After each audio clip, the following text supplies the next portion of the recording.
Well, I'm lucky now to be joined by a great Kiwi, Sir Ian Taylor himself. Hello, Sir Ian. Hi, Paddy. How are you?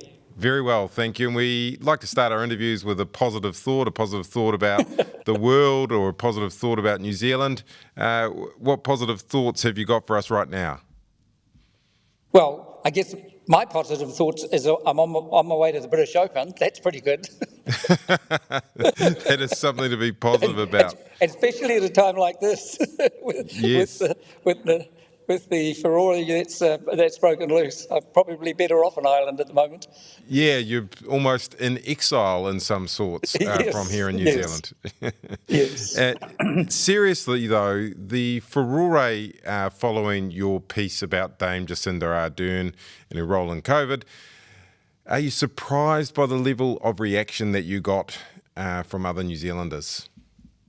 Absolutely. It was an opinion, and I took my time writing it.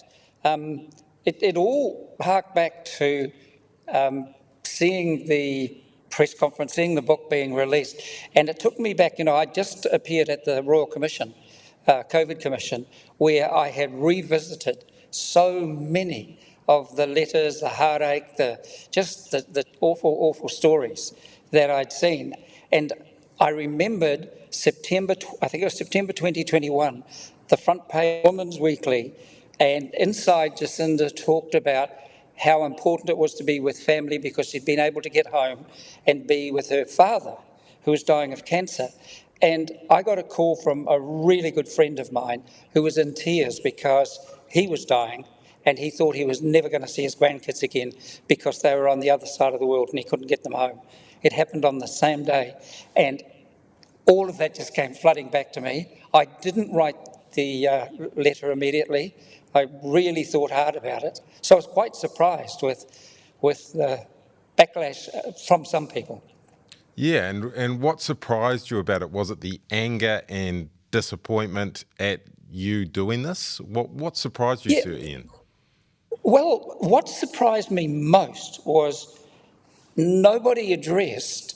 There was a whole paragraph there where I aligned or just listed the things that never happened under Jacinda's complete control, and that was child poverty. There was there was a whole list of things that I was asking. Nothing changed. In fact, it's got worse. Nobody mentioned that. Who were disappointed with what I had to say. It was just full on. You couldn't attack Dame Jacinda. Yeah, so it wasn't just the COVID aspect. You're saying you're disappointed that people didn't pick up that you say that she failed as a leader in those other key areas, child poverty, the capital gains tax.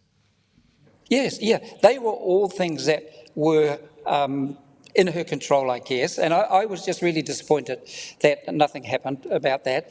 Claire Curran came out and said, this is just an example of Ian being obsessed by Jacinda.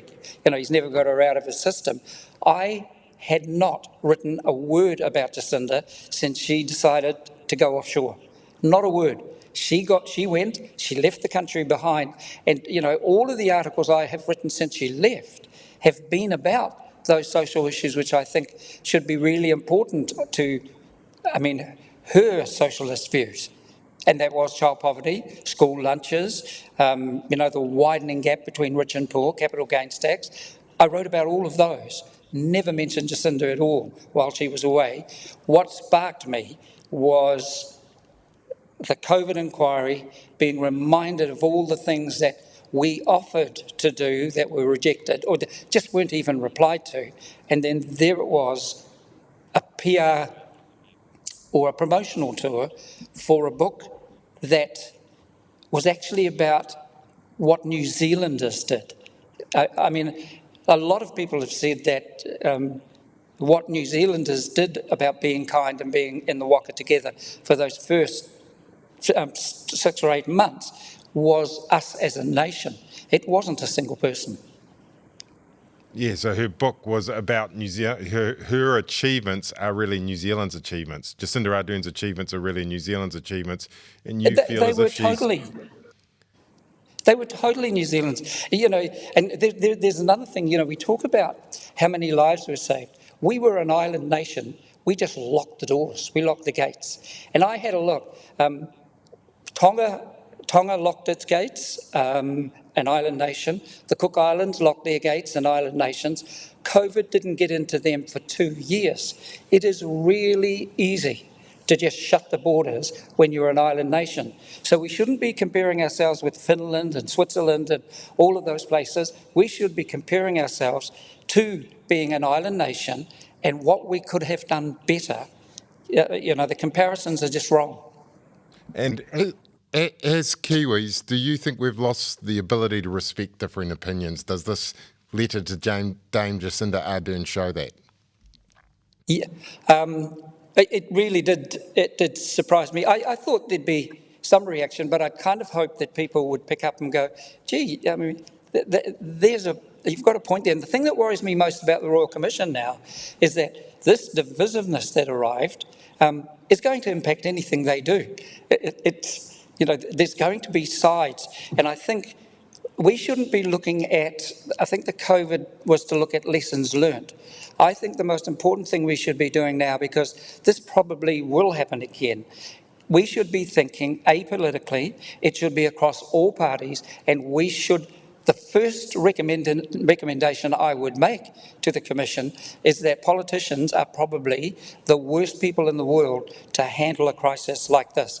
And that's not just in New Zealand, it happened all over the world. We should be talking differently. It is going to happen again. We need an apolitical, combined solution, and we offered that. We put it up. It will need changing and addressing, but other people had as well. And I think that's the important thing, is how do we get ourselves ready next time as an island nation to handle this, because we have the advantage of being an island nation. We have to look at all of the technologies that make it possible to be able to operate as well.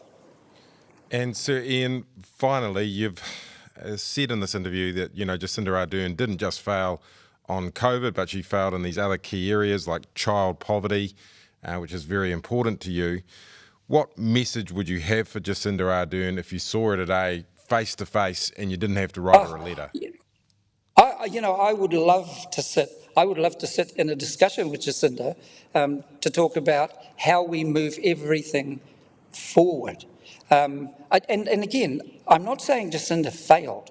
The first response, and I said that in the article, I said that everywhere, the first response was world class. It was the best in the world.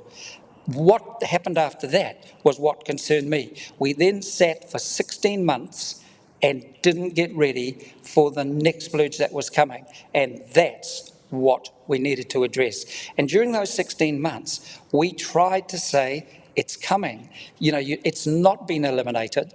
It will come across the border. When it gets across, it will hit South Auckland and those sort of places first and fastest because of the way people live. We need bringing the Māori Island people on. We need to start working on that now, and nothing happened, and we ended up with an $8 billion Auckland lockdown that I believe didn't have to happen. So what would you say to Jacinda Ardern if she walked through that door right behind you right now? What would you say to her, Sir Ian Taylor? I'd say how's Neve for a starter, and then sit down. I would love to have that discussion, because I don't know why people think that this letter I wrote was out of the blue, but there were, I think, somewhere in the order of 18 or 20 articles that were written, and they were written in the Herald at the time, because I knew trying to write through ministry officials and stuff, it wouldn't get there. And I know they got read. They got read at the cabinet table every time they were written, and they were full of solutions. That's what surprised me. I thought of all the people I knew in politics that Dame Jacinda would respond to people who were saying, hey, listen, why don't we sit down and have a chat? We think we've got a positive solution. I still believe we had a positive solution, and it's one that should still be addressed today. Very good, Sir Ian, and we'll let you get back to your travels and life in exile outside of New Zealand. But you will be I will be welcome home. back. I will be home soon, Paddy. I will be home in a week. Excellent interview. Thank you very much. Thanks, Paddy.